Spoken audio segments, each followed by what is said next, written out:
Good morning student, कैसे हो सब लोग? सब बढ़िया? सिर्फ और सिर्फ अंकुरी बोल रहा है बढ़िया भाई, बाकी सब नहीं हो गया? स्वागत है सब लोगों का 11th साइंस बायो में। सर्दियों का मौसम चल रहा है, विंटर वेकेशन चल रही है, सर्दियां हैं अभी थोड़ी थोड़ी, थोड़ा थोड़ा ध्यान रखें। लगभग नेक्स्ट अगर अपन बात करें तो अपन पढ़ रहे हैं डाइजेस्टिव ग्लैंड्स। क्या पढ़ रहे हैं भाई? डाइजेस्टिव ग्लैंड्स मीन्स पाचक ग्रंथियां। और पाचक ग्रंथियों की बात करें तो अपन ने लार ग्रंथि और अग्नाशय ग्रंथि का अध्ययन कर लिया है। आज की जो अपनी ग्रंथि का टॉपिक है थर्ड, लिख लीजिए यकृत, या फिर एक बार रेस्ट कीजिए लीवर, और एक बार कंप्लीटली नोट कर लेते हैं, फिर उसके बाद आप नोट कर लीजिएगा, स्टॉप राइटिंग। तो यकृत की अगर अपन बात करें तो वास्तव में जो यकृत ग्रंथि है ये अंतःस्रावी और बहिःस्रावी दोनों प्रकृति की होती है। इससे एक हार्मोन भी रिलीज होता है, जबकि जो यकृत जो है, लेकिन इसे अपन बहुत महत्वपूर्ण ग्रंथि के रूप में पढ़ते हैं, क्योंकि मानव शरीर की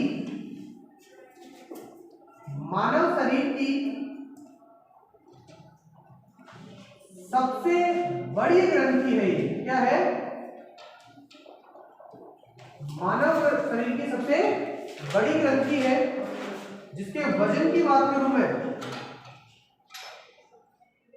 जिसके वजन की वेट की बात करूं तो 1.2 से 1.5 केजी तक इसका क्या होता है? वेट होता है। ये एक मांसल पिंड जैसी संरचना है, जो पिंड जैसी संरचना है, अपने दाएं भाग की तरफ यहाँ उपस्थित होती है, उदरीय गुहा में दाईं ओर यहाँ पर स्थित होती है। अगर कभी आपको ऐसा लगे कि आपके कोई किसी भोजन के पाचन में समस्या है, तो आप देखोगे आपके पेट में उदरीय गुहा में बाईं ओर ना दर्द होकर दाईं ओर दर्द होता है, क्योंकि वास्तव में जो यकृत ग्रंथि है वो पाचन तंत्र में बहुत महत्वपूर्ण योगदान देती है। इसके वजन के बाद अगर अपन बात करें इसकी स्थिति की,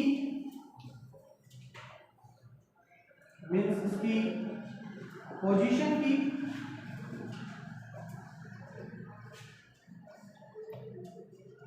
इसकी पोजीशन होती है उदरीय गुहा में दाईं ओर, उदरीय गुहा में दाईं ओर। नेक्स्ट, यकृत जो है वो एकमात्र ऐसी ग्रंथि है जो मानव में पाचन तंत्र के लिए पित्तरस का स्रावन करती है। क्या करती है? पित्तरस का स्रावन करती है, एक रस का स्रावन करती है, जिसमें बहुत सारे क्या होते हैं? एल्कलाइन होते हैं।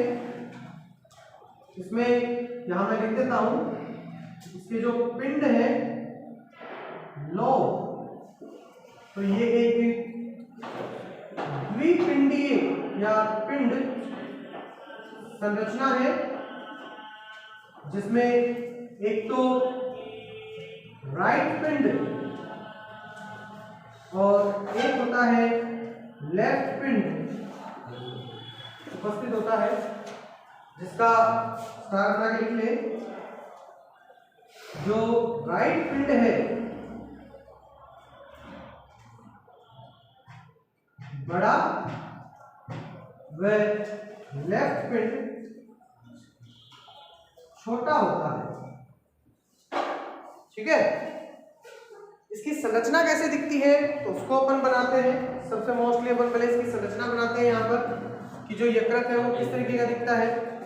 तो देखिए, सबसे पहले अगर इंपॉर्टेंटली बात करें तो ये अपनी है छोटी आंत्र। क्या है? इस छोटी आंत्र में अगर अपन बात करें तो छोटी आंत्र में कुछ नलिकाकार संरचनाएं इस तरीके से जुड़ी रहती हैं,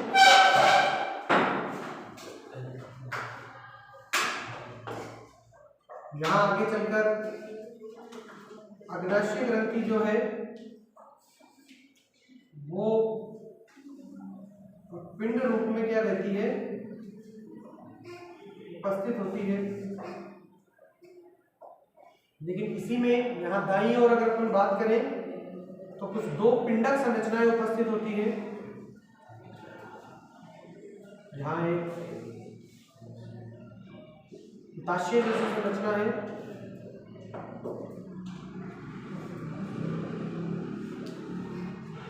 ये एक छोटा पिंड है, और एक जो अपना दायां पिंड है वो क्या होता है, बड़ा होता है।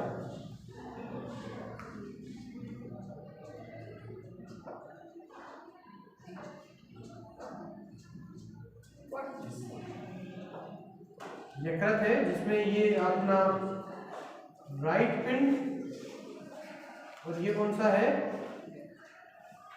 लेफ्ट पिंड। इसी यकृत से निकल के देखो नीचे की तरफ एक नलिकाकार संरचना है यहाँ पर। इस संरचना को बोलते हैं, जो यकृत के जस्ट नीचे भी एक संरचना उपस्थित होती है, इसको बोलते हैं पित्ताशय। क्या बोलते हैं, इसको बोलते हैं गॉल ब्लैडर। अब अपन ने कहा यकृत का सबसे मुख्य कार्य है पित्रस का क्या करना, स्रावन करना, और उस पित्रस का संचय कौन करता है, पित्ताशय। स्रावन तो कौन करता है, यकृत, और उसे भेज कहाँ दिया जाता है, पित्ताशय में। तो वो कुछ समय तक कहाँ इकट्ठा रहता है, पित्ताशय में। ये आपकी कौन सी ग्रंथि है, अग्नाशय। पेनक्रियाज कौन सी है, जिससे अग्नाशय रस स्रावित होता है। क्या होता है, अग्नाशय रस। इससे कौन सा रस स्रावित हो रहा है, ये कौन सी वाहिनी है, वाहिनी मतलब नलिका, ये है यकृत नलिका। कौन सी है, ये कौन सी नलिका है, अग्नाशय नलिका, जो अग्नाशय रस लाएगी। अब दोनों देखो, इधर से भी आ रही है और इधर से भी आ रही है, मिल गई है, मिलकर कॉमन हो गई है। कॉमन मतलब एक, क्या हो गई है, तो अग्नाशय और यकृत की दोनों वाहिनियों को मिलाकर क्या कहेंगे, यकृत अग्नाशय पित्त वाहिनी। यकृत अग्नाशय पित्त वाहिनी। वाहिनी मतलब नलिका, वाहिनी का मतलब क्या होता है, नलिका। ये आकर कहां खुलती है, इस भाग में, छोटी आंत्र के प्रथम भाग में। छोटी आंत्र के प्रथम भाग में। छोटी आंत्र का प्रथम भाग क्या होता है भाई कन्यालाल, अरे छोटी आंत्र कितने भागों में विभाजित रहती है, 3 भागों में। कौन सा होता है प्रथम भाग उसका, ग्रहणी। कौन सा होता है, ग्रहणी। हेमराज बहुत अच्छी बेटा, ग्रहणी। तो ग्रहणी भाग में आकर खुलती है क्या, ये नलिकाएं। अब छोटी आंत्र में क्या अगर इकट्ठा हो गया, भोजन। आमाशय ने भोजन को कहां भेज दिया, छोटी आंत्र में। अब छोटी आंत्र में सारे पाचक एंजाइम आएंगे।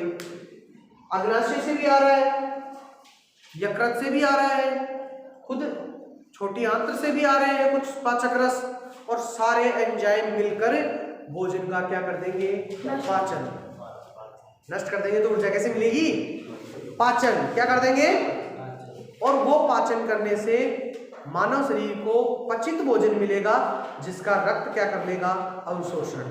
और रक्त क्या करता है, शरीर के सारे भागों में उस अवशोषित भोज्य पदार्थ को दे आता है, पहुंचा देता है। तो ध्यान रहे, यकृत अग्नाशय अपने पाचक रस को यकृत अग्नाशय पित्त वाहिनी के द्वारा कहां भेजते हैं, छोटी आंत्र के प्रथम भाग में। कौन सा भाग है, उसका नाम क्या है, ग्रहणी। अब यहां पर ये है, आप तो समझो ऐसे, ये तो है छोटी आंत्र, ये क्या है, नलिका। तो सारा रस क्या जा जाकर बार बार वहां गिर जाएगा क्या, अरे अगर वहां बार बार जाके गिरेगा तो इसका मतलब तो ये है कि जो रस है, अग्नाशय रस है, पित्तरस है, वो तो वहां जाके गिर जाएगा उस समय, चाहे भोजन हो या नहीं हो। अरे कई बार ऐसा होता है पूरे दिन भी भूखे रह जाते हैं लोग, तो इसका मतलब छोटी आंत्र में तो भोजन गया ही, तो रस जाके क्या गिरता रहेगा क्या? नहीं। इसीलिए इस रस को यहां रोकने के लिए कि जब भोजन आएगा तभी छोड़ा जाएगा, इसलिए यहां पर एक वोल मतलब नियंत्रक क्या होता है? अरे वोल का क्या काम होता है? जितना पानी चाहिए उतना खोल लो, आ जाएगा, वापस बंद कर दो तो पानी। हाँ, वोल या वाल कहते हैं उसको, वैसे वोल कहते हैं ना। तो इस वोल की खोज की थी एक वैज्ञानिक ने जिसका नाम है ओडी। हाँ, इसे कहते हैं ओडी की अवरोधनी। ओडी की अवरोधनी, स्पिंचर ऑफ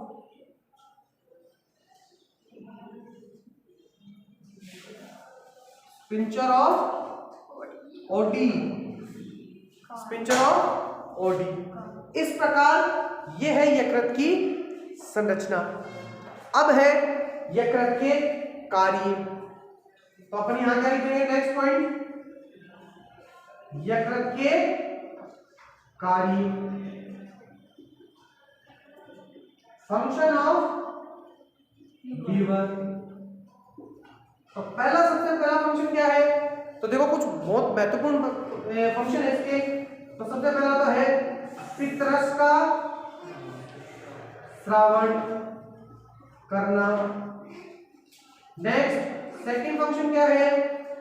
भ्रूण अवस्था में, मतलब जब बच्चा शिशु मां के पेट में होता है तब रक्त या आरबीसी का निर्माण करना। ठीक है। थर्ड क्या है? ग्लूकोज को ग्लाइकोजन में बदलना। ये ग्लाइकोजन क्या होता है बताया क्या? जंतुओं का संचय पदार्थ। ग्लाइकोजन क्या होता है? जंतुओं का संचय भोजन। अरे कई बार ऐसा होता है कि मानव पूरे दिन ही रोटी नहीं खाए, पूरे दिन ही भोजन ना करे, तो उसे ऊर्जा कहां से मिलेगी? तो उसके यकृत में आपातकालीन समय के लिए कुछ भोजन क्या कर दिया जाता है? संचित कर दिया जाता है। तो उस संचित भोजन को क्या कहते हैं? ग्लाइकोजन। इस प्रक्रिया को क्या कहते हैं वो भी ध्यान रखें।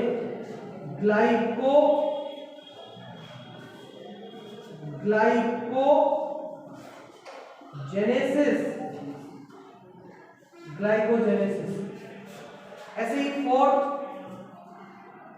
विटामिन ए का संश्लेषण करना। विटामिन ए का क्या करना? संश्लेषण करना। ठीक है।